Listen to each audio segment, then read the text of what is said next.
In this episode of Break Stuff, Learn Something, I'm going to be going over the compiling feature in Scrivener. Scrivener's compiling feature is massive. You can compile into just about any format you can think of. To start compiling, go up to the Compile button, which is the document with the arrow. This will bring up the compile window. To change the settings, click the down arrow, which will open up the compiler. If you happen to have a preset from a template, you can go down to Load Preset and select it from the menu.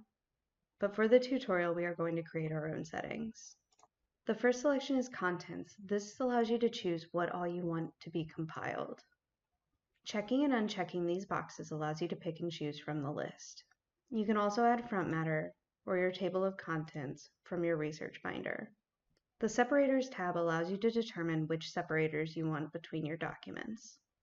Each document type is listed, and you can select from a drop-down menu how you want them to be separated.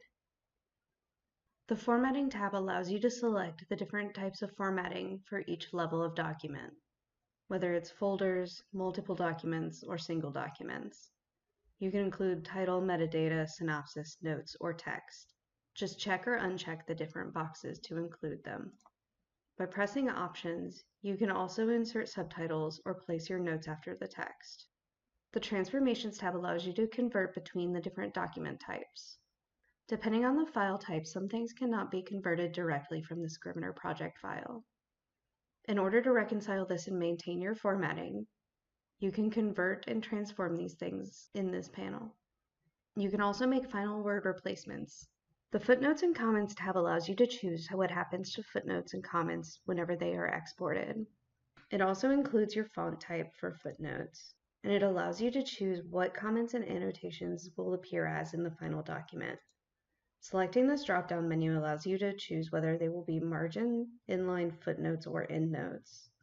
The Page Setting tab allows you to format your different pages, including your margins, the paper size, orientation, and your headers and footers, as well as their alignment and their font.